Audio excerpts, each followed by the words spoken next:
Hi everyone, hope you're good. It's good to be here. Hope you're enjoying it so far. All right, so here we go, week 4. Yay. So, in terms of questions, we'll run through them from question 1 all the way to question 10. So, question 1 says, the price elasticity of demand measures what? Now, don't forget, you discuss these in detail in your tutorial sessions. And we have discussed these in the lectures. But what's the answer? So the price elasticity of demand measures, the answer, ladies and gentlemen, is A. If you chose A, you are correcto mundo. All right, it says A, how the quantity demanded changes in relation to price changes. Don't forget what the price elasticity of demand is.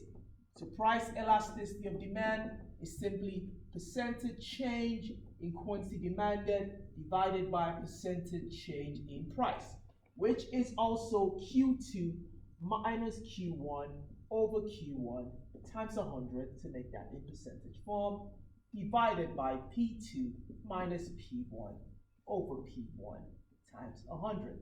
So this whole thing here is percentage change in quantity demanded, what you have as the numerator, and then what you have as a denominator, percentage change in price, is what you have here, P2 minus P1 over P1 times 100. So A is the correct answer. How the quantity demanded changes in relation to price changes. 2, it says the income elasticity of demand measures, just like we had for the price elasticity of demand, the income elasticity of demand measures how quantity demand changes in relation to income changes. So what you have here will be income. You discuss these in your tutorial sessions. 3 says if demand is relatively price inelastic, so remember what we said about elasticities and inelasticity. We said if you calculate your price elasticity of demand, you have a value of 1, that is unit elasticity. If you have anything less than 1, okay, anything less than 1, we said that is inelastic. We said if you have something greater than 1, okay, anything greater than 1, that is elastic. If you had 0, that was perfectly inelastic, so perfect inelasticity. If you had infinity, to infinity and beyond, yay, then that is perfectly or perfect elasticity. Perfectly elastic. Okay, so if you have something that is relatively price inelastic, so we're going to be here in this region, okay, it means the percentage change in quantity demanded is less than the percentage change in price. So think about it. For you to have anything less than 1, so you have to have a situation whereby what you have above is less than what you have below, for instance, okay? So you're going to have a situation where the percentage change in quantity demanded is less than the percentage change in price for you to have a value that is less than 1. In this case, what do you have here? Is it 0.8 or my? Yeah, 0.8. So that is less than 1. Okay.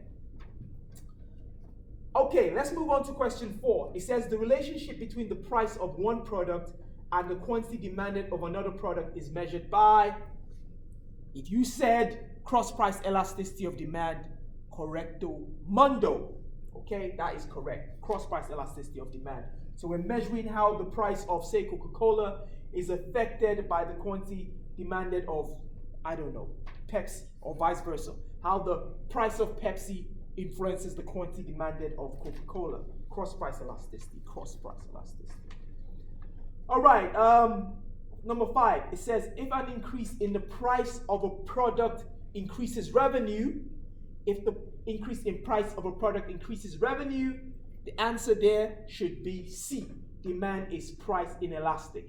So you have increased the price of the product, and instead of demand to drop and to drop such that you make less revenue, you're actually making more revenue. Why? It means the price is not as reactive, okay? It means demand is not as reactive to changes in price. So you've increased price, but you have relative inelasticity. So you're going to have 5C, okay? But you will discuss that more during tutorials as well. Okay, so the answer to 5 should be C. 5C. 7 C's, but 5C. Okay, question 6. It says demand is most likely to be price inelastic when? When are you likely to have a demand that is relatively inelastic? Ladies and gentlemen, that should be C. The answer to number 6 should be C, when the product is heavily branded, okay? So think about your Apple, your Samsung products, okay? So even though the prices go up, you are not likely to react to those price changes because you like the brand. So it's heavily branded, so you're gonna have inelasticity. You don't react so much to price changes. Then we have number 7. If the price elasticity of demand is minus 0.2, this means demand is price. So is it perfectly inelastic? Is it inelastic, unit elastic, elastic, or perfectly elastic? Okay, so think about the values. So we have a situation where you have minus 0.2. Okay, when we talk about elasticity in economics, we don't look at the signs. So it doesn't matter if this is plus or minus, we can take this out and we only consider this value here. Now, let's look at what we have here. Okay, look at the value of 0.2. It is less than 1. It is not 0. It is not 1. It's not unit. It's not greater than 1. It's not infinity. So it falls here. It is less than 1. So we're going to have inelastic. Okay. So the answer to number 7 is inelastic. If price elasticity of demand is minus 0.2, demand is price inelastic. Number 8.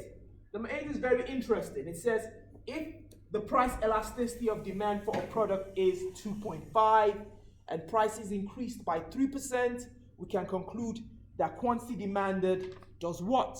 Okay, now we have to look at this holistically. So think about how we calculate price elasticity. Once again, we said price elasticity, PED, is equals to percentage change in quantity demanded divided by percentage change in price. Okay? Now, in this case, we know what the price elasticity of the product is. They've told us it is 2.5.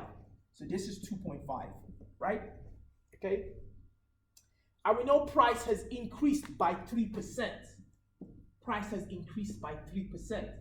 So what we're trying to do is conclude what has happened to quantity demanded, okay?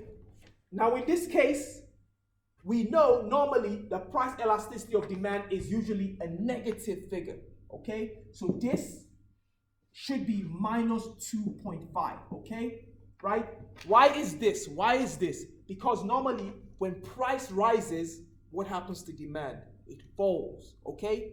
So under normal situations, we should have a negative figure, except if we're told otherwise.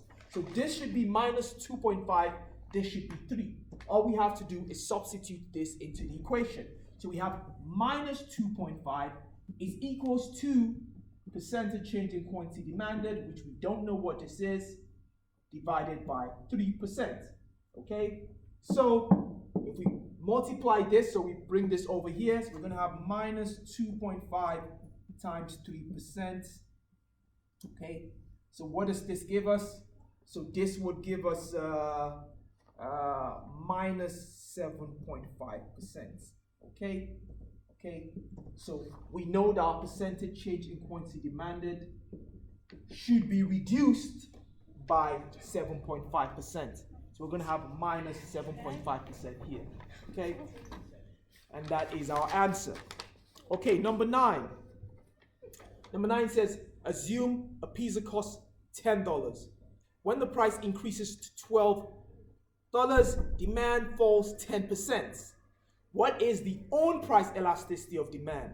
Note, in economics, elasticity is generally reported as a positive number even when it's negative. So in this case, they've told us to report the positive number as opposed to here, right? Okay, so now we have to solve this. Right. Space.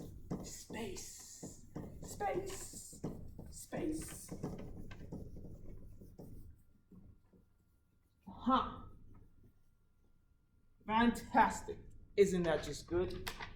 Isn't that just lovely? Okay, it says, isn't that lovely? This marker's gone. It's gone, ladies and gentlemen. We need a new one. Is this clear enough? Is this clear enough? Is that too faint? Try this one. Ah, yeah, much better. Much better. Okay. Says the pizza costs $10. Ah, dollars, 10. Oh, nice. Price has increased. Price has now gone up to $12. Okay?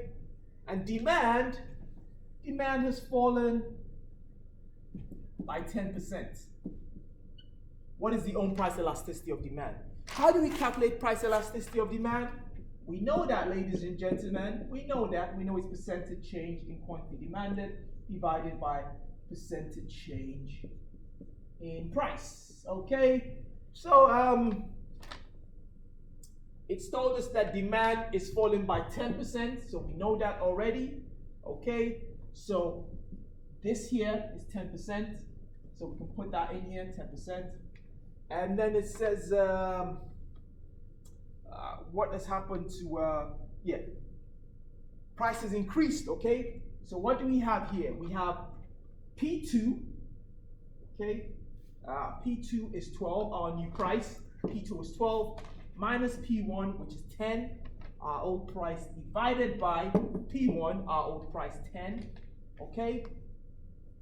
Times 100. Let's put this in percentage form, okay? So what do we have here? Can you see down here? Is that fine? Yeah. Okay, so that would give us 10% divided by this minus this is 2, right? So this is 2 over 10 times 100, and this should give us 50, I think. Oh, would that give us 50? This here 1, this here, no. It should give us 20. It should give us 20. Oh, yeah, it should give us 20. I was just trying to test you. You okay? So yeah, this is 5, sorry, this 1, this 20, okay? Or you could just do it another way, whatever you like. It's a percentage, okay? So this would be 10% over 20%, and this would give us 0.5. So the answer should be 0.5, and that is A. That is A on the answer sheet, okay? Fantastic. And then we have the final question, ladies and gentlemen, question 10. It says, imagine a straight demand curve at very low prices and high quantity demanded.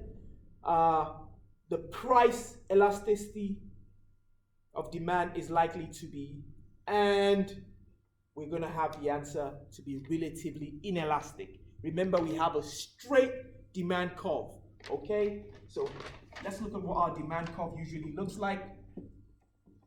Okay, so we have P, we have Q. Our demand curve is usually downward sloping, okay? So let's just say we have something like that, okay? And it says at very low prices, somewhere there, okay? So this would be 0, right? So this would be 1 all the way to, we don't know, infinity, so we're going higher. So at very low prices, quantity demanded is, we're gonna be somewhere here, and it will be relatively inelastic. But you'll talk about this more in your class, okay? So thank you, ladies and gentlemen, and I hope you have a fantastic week. Hope you've enjoyed it so far. Be good. Bye.